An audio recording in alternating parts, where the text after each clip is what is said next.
Tu fais quoi à Châtelet? Alors moi, je suis venue pour évangéliser. Évangéliser. Ça veut dire quoi évangéliser même? Parler de ma foi, parler de Jésus. Jésus, waouh. Est-ce que tu as un témoignage à nous faire? Moi, je voudrais bien parler de mon témoignage en très rapide. Moi, j'étais quelqu'un de très triste au fond de moi. J'étais vide. Je savais qu'il me manquait quelque chose. J'ai déjà eu des pensées de suicide. Un jour, j'allais à l'église et il y a une pensée qui est venue. Quand le train il arrive, saute dans les rails. Dieu merci, je ne l'ai pas fait. Et quelques temps après, j'ai rencontré Jésus et il a changé ma vie. Comment tu as rencontré Jésus? Parce que c'est incroyable ce que tu viens de dire. J'ai rencontré Jésus. Comme je t'ai dit, j'étais dans une phase de ma vie, j'étais triste, j'étais vide. Et je savais qu'il me manquait quelque chose. Et un jour, je suis allée à l'église, on m'a invitée à l'église et j'ai senti la présence de Dieu. Ils ont fait l'appel au salut et je suis allée devant et j'ai accepté Jésus comme Seigneur et Sauveur. Et depuis, il a changé ma vie.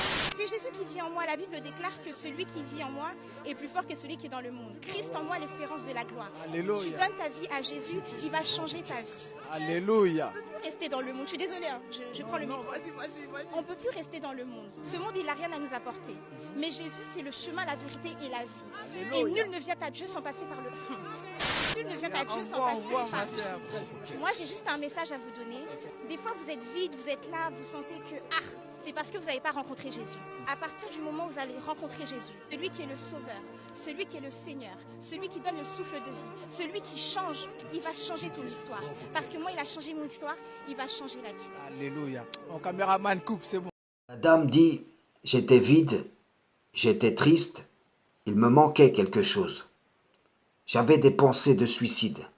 Un jour, une pensée est venue lui disant, quand le train arrive, saute dans les rails. Seulement, elle ne l'a pas fait, car Allah l'en a préservé. Et quelque temps après, elle a donc accepté Jésus en Seigneur et Sauveur, selon le credo trompeur des fausses églises, et ceci a, d'après elle, changé sa vie. Nous savons que quiconque change ce qui se trouve en son cœur, le Créateur change sa situation. Tout cela, c'est donc sa perception de ce qu'elle a vécu. Mais en réalité, le vide et la tristesse sont les fruits de la déconnexion d'avec l'Éternel, et la pensée de suicide est une suggestion des diables pour contrevenir à l'ordre du Créateur de ne pas nous tuer nous-mêmes.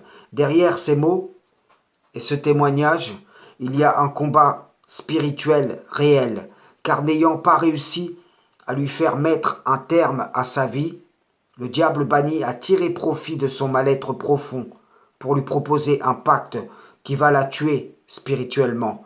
Combien sont travaillés ainsi par les djinns shaitan jusqu'à penser qu'en dehors de ce pacte, c'est le mur assuré.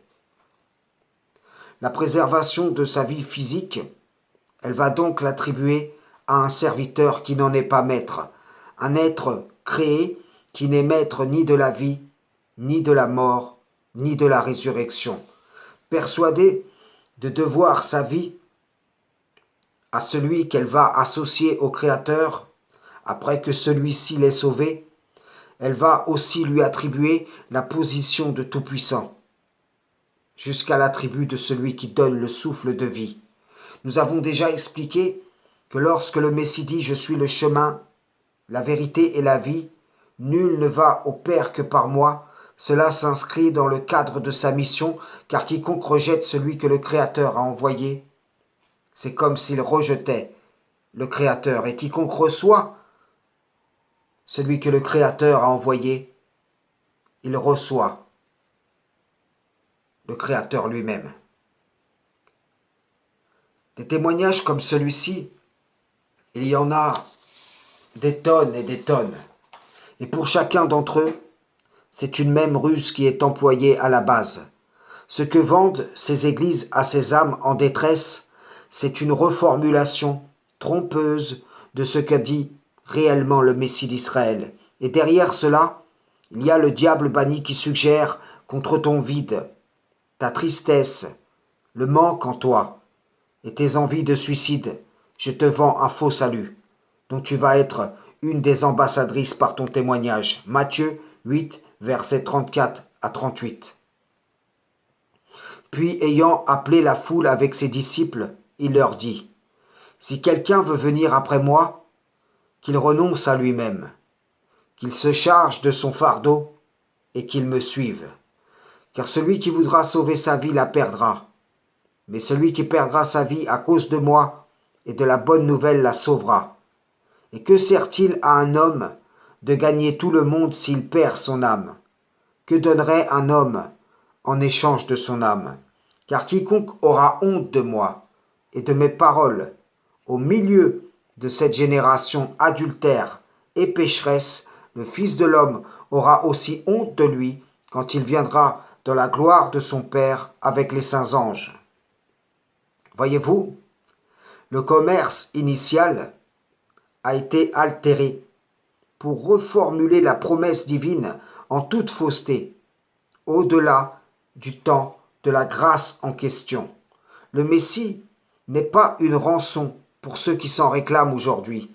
Comment celui qui perdra sa vie à cause de moi et de la bonne nouvelle s'est transformé en si tu reçois Jésus en Seigneur et Sauveur, tu seras sauvé.